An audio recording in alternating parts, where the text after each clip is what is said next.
Hello. I'm just doing a little vlog. I can't sleep. Let's see what time it is.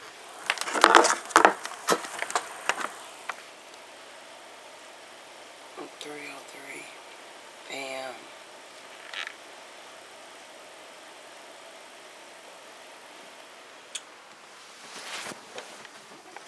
I'm just lying in bed.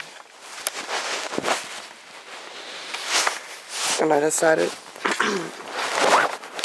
to make a quick vlog, so if my voice is all groggy, I'm still in bed, and I just wanted to talk to you. But I have to kind of whisper a little because everybody's sleeping. I wanted to title this blog, How Not to Date Illuminati. And the reason why I'm making this blog is because I have a Facebook page, and I'm thinking about maybe writing a book or maybe doing a movie. I'm not sure how I'm going to do this. I definitely wanted to do a blog, so this is it. It's like I don't know where to start. It seems like it all began right out of high school, when they, I guess, knew what they wanted to do with me. And I know that the Illuminati tracks everybody ever since the day you're born. They track you, and they decide your fate, your destiny. They plan it. They orchestrate it. And we don't even know what the hell is going on. Believe me, I know. I used to work for them. Anyway, so when I was in high school, I was kind of persuaded to take typing.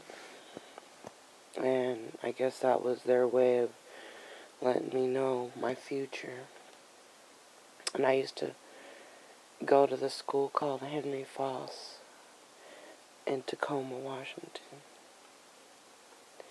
And we used to have this teacher, and she was drunk off her butt every day. She would come to work.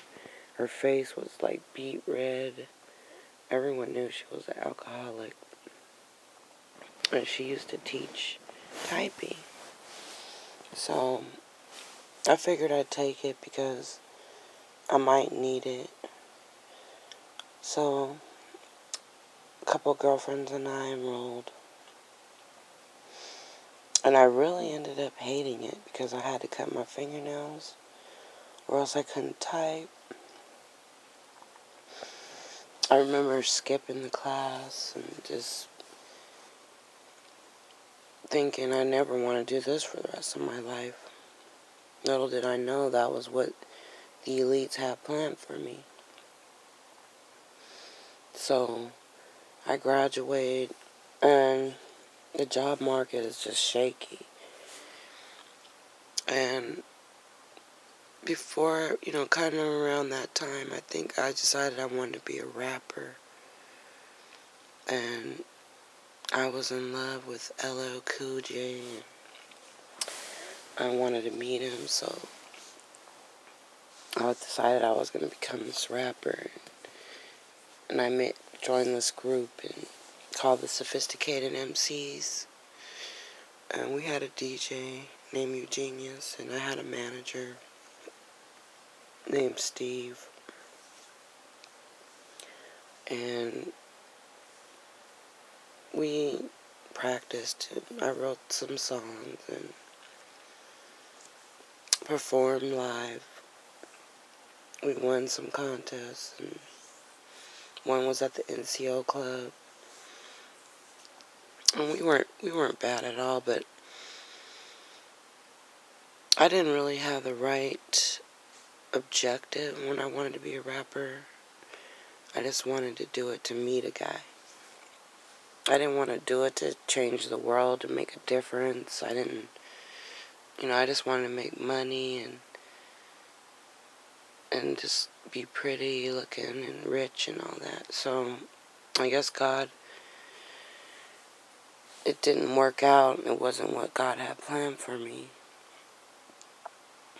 which was a good thing, because now I'm finding out how the music industry is and how they are satanic and, they're set up for the devil, and their songs are a lot of, if you backmask them, they are singing pledges to Satan, and most of them are aligned, with satanic cults and Masonic secret societies, and it's just crazy. So I just want to thank God for saving me from that.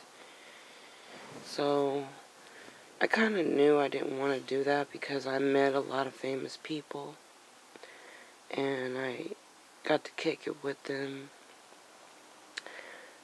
and I kind of saw what it was like, the world, the music industry, and I didn't like it. Like one time I kicked it with Run DMC, Houdini, Bobby Brown, and LL was supposed to be there, but he pulled the fire alarm and got kicked out. And that was at the Hilton Hotel when they came here. Anyways, Bobby kind of hit me a lot to what was going on, and I kind of saw. That's a whole nother blog, but I'm not going to get into all that celebrity stuff. But anyways, after that, I was doing some janitorial work because I had this boyfriend whose mom owned a janitorial service, and he used to clean buildings, office buildings and stuff, and I used to go and help him. And that's when I was kind of doing the rapping thing on the side, and I was trying to find a job. And then I told my manager, I was talking to his sister, and she worked for the government in Olympia, and she hooked me up with a job. It's all who you know in the government. It's how you get in. It's all favoritism, nepotism, people, relatives, all know each other, people, friends, hooking each other up. So anyways, I got my foot in the door. I never even really knew how powerful that job was. I didn't know much about the legislature. I didn't know anything about the government too much. So I went in there pretty much blind, and that's the way they like to get you when you're young and, 20. I think I was like 21 or something. Or I was 20 or something. I was real young, and I just got thrown into it, so I didn't know it was a secret society. I didn't know that wicked men run the government and run escort services and sex slave clubs and all that stuff. I never had no idea about all that stuff. I was so naive. And this is kind of what's leading me to, how not to date Illuminati, because if you're not educated on them, they can pull it over on you. You won't know what's happening. You could end up marrying one. End up so deep in it, you never get out. So, anyways,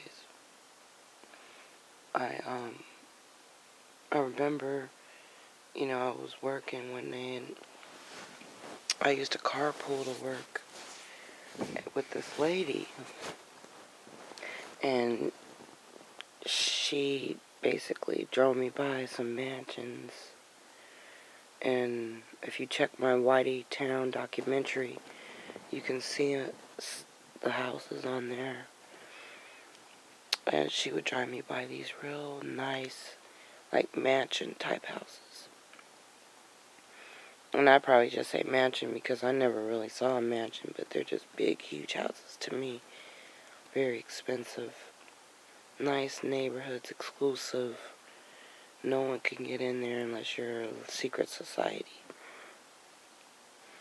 And she basically put it on me and said, hey, there's some, legislator dudes, senators, representatives who got a thing for you, who, like you. And at that time, I was a real nice looking young lady.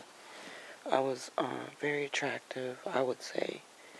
And I was not overweight. I was, young and stuff. And that's when they like to get you. They love to get you right out of high school or right even in high school.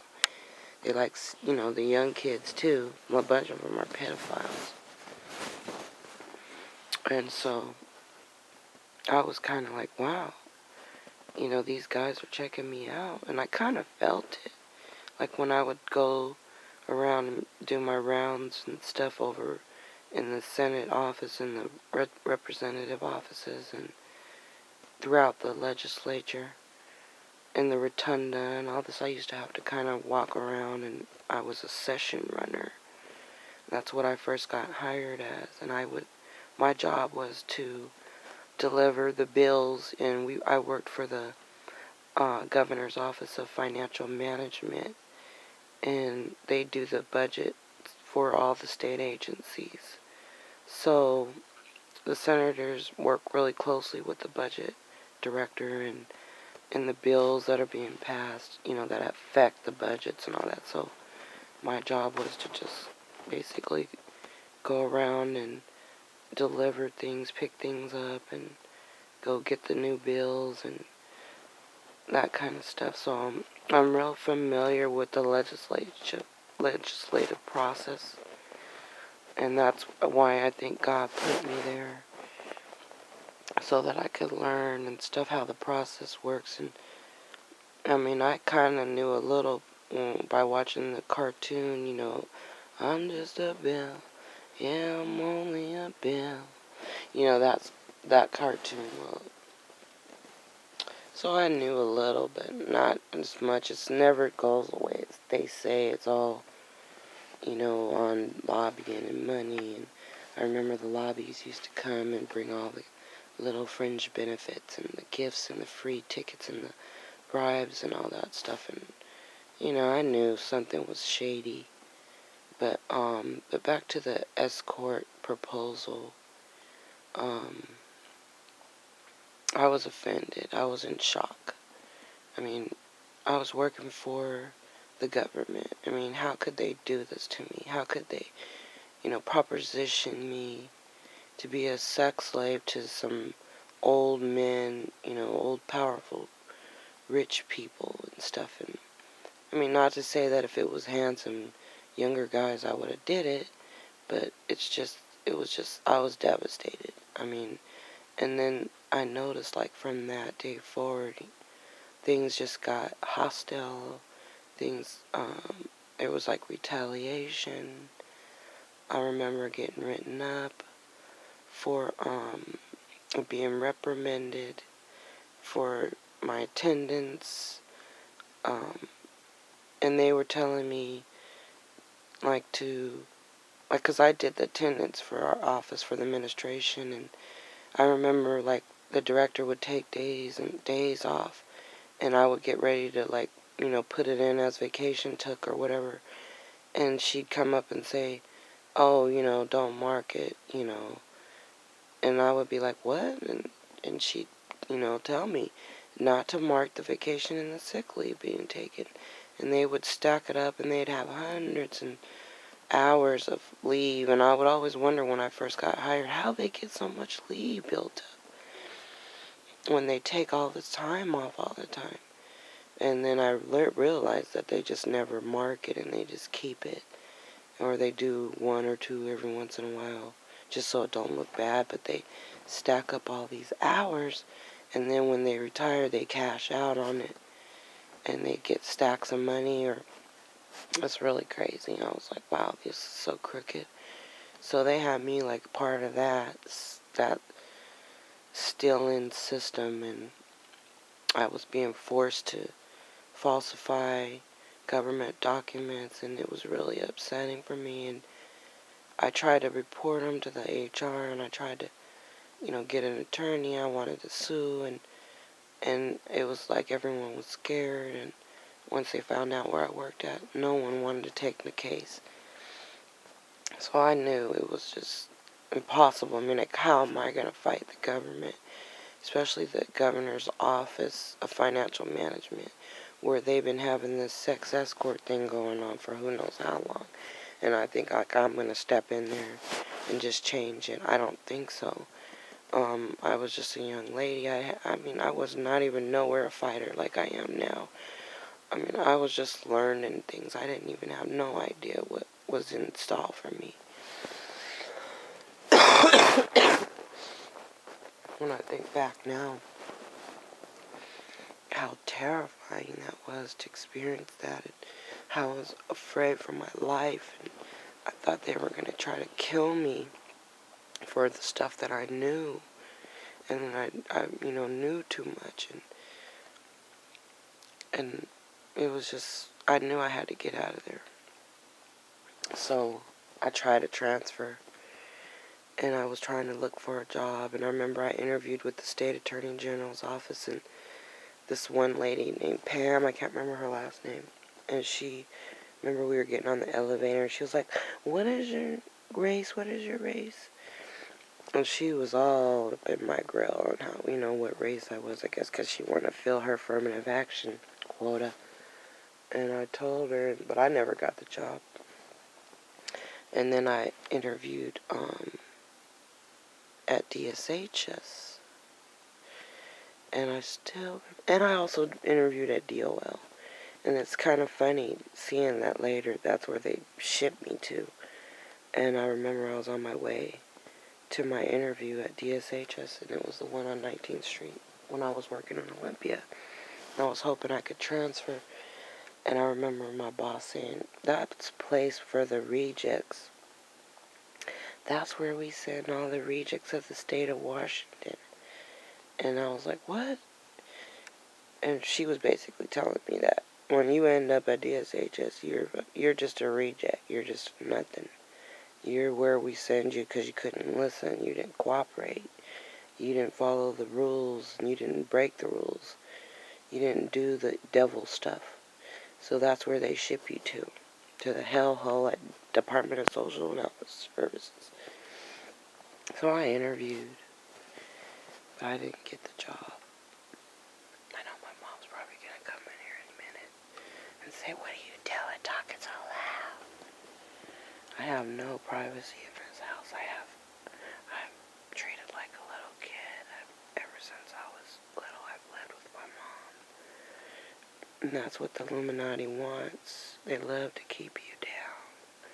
If I would have listened to them, and if I would have sexed those officials, I'd be living a luxury life right now. I'd be having a higher quality of life. I'd have my own house. I'd probably have my bills paid off. I probably would have been able to receive opportunities for advancement. That's how they progress. That's how they get promotions and stuff. It's all based on sexual favoritism and sexual harassment.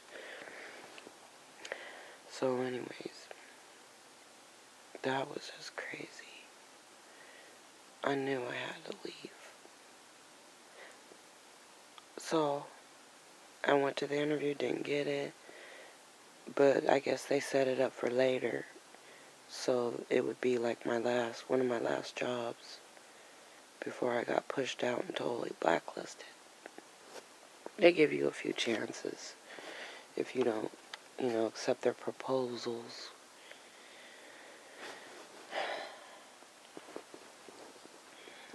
I don't even know how I survived that. And then afterwards I got into several totaled car accidents, which I know they did. They set me up.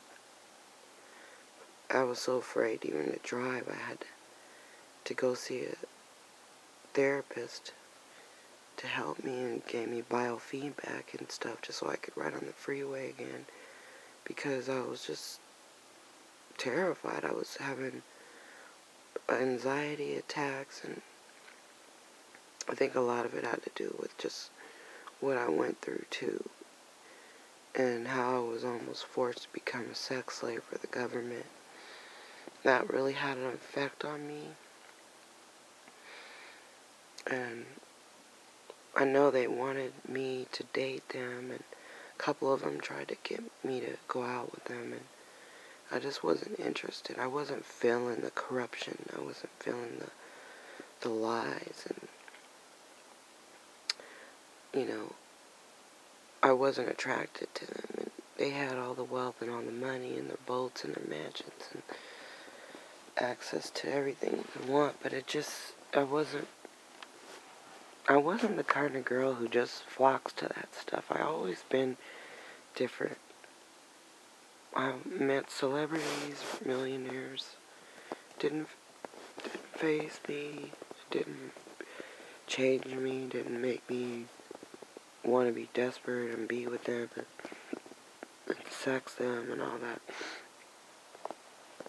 In fact, the last person who would get sex from me is a celebrity. I know how they are.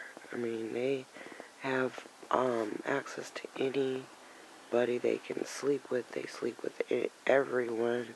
They have diseases. Most of them have herpes and all kinds of sexually transmitted diseases that you do not want to get. I wouldn't even touch them. Yeah, I dated some Seahawks and Sonics and all that.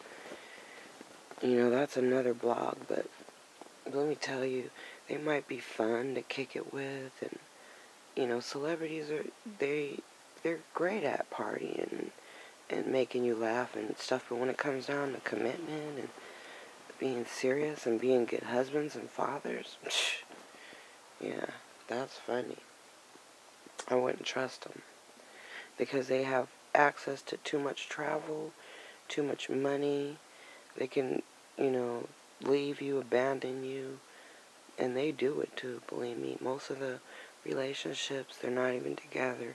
They're always on the road, you know, sleeping, and especially these professional players. I mean, you know the statistics on them. They have the highest rates of divorce, infidelity.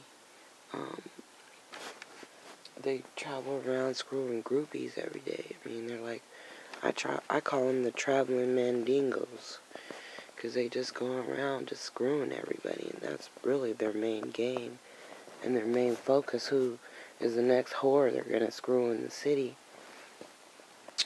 But anyways, I just wanted to tell you that you gotta be careful who you date. You can end up in a secret society, and these guys are cold. Believe me, they torture you.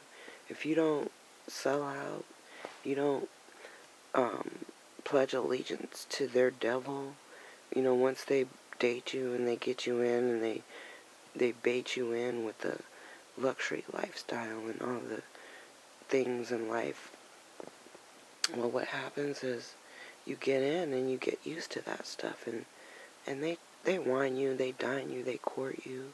You think you might have the best relationship at first, and then they pull the bait and switch on you, and they turn into Dr. Jekyll and Mr. Hyde if you don't follow what they want. If you don't put up with their cheating and their orgies and all their threesomes and all the crap they want to do. And let me tell you, they can be the worst, meanest people too that you date, because they have access to all the money to torture you with. They send private eyes to follow you. They watch you. They watch you through the TV. They have access to some kind of millionaires club where they can tune into anyone's TV and just literally stalk you.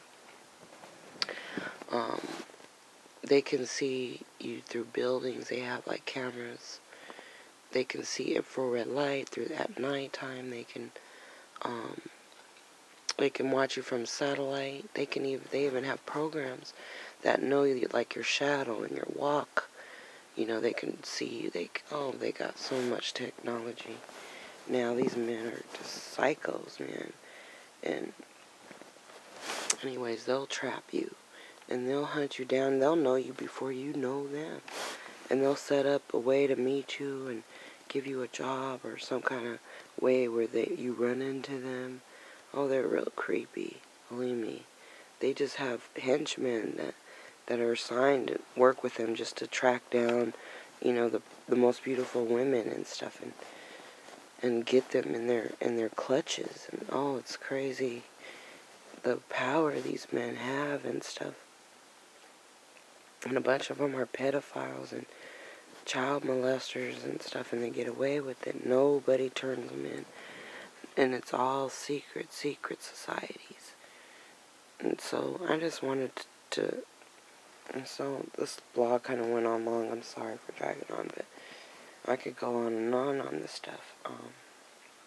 I just wanted you to be warned, just give you a heads up and say watch out, and you know, notice who's interested in you and who's trying to get with you and stuff, and be cautious about, you know, their affiliations, and you know, do they have a lot of symbolism, and do they wear tattoos with like owls and secret society symbols, and who's their boss, you know, because usually the boss is what controls them, and you know, their money, and that's who they worship. And you could tell a lot by who a person works for. And like, for instance, professional players, you know, they work for gay, you know, owners and stuff, who some of them even have to screw, you know, to get the jobs. And you know, do you want to end up with a guy like that who has to do his boss and you know, be involved in sex cults and all that stuff, and then they throw you in there, and then the boss wants to do you, and then you have to, you know, pull trains on you, the team's got to do you, and all this sick crap, you know. It's all crazy. And I mean, it even happens in the military. I had several girlfriends tell me about how the commanders, you know, seek the wives, and to get promotions in the military, you have to join sex orgy clubs and wife swapping clubs. And you know, this one lady I know, she was married to this guy, and he was in the military, and his commanders and wanted to date her and wanted them to go to sex clubs and all that stuff, and he didn't want it, so they got him out of the military and pushed him out. So I'm just telling you, it's crazy. So just be careful, you know, who you date. And some of these guys say they're Christians, and they're not, too. So you gotta watch out for that, too, because some of these guys, like the Eddie Longs and stuff, and the Crypto Dollars, and the TD Jakes, and all, they're, you know, they raise up these guys to be devils. I mean, they're crazy and wicked. They use this facade of this Bible, and they pull you in. I remember excuse me, this one guy used to know Bible verses by heart, and he was very corrupt. So I mean, they could know the Bible and quote it to you, and they'll still be bad. So I'm gonna cut this short, and let this be my first blog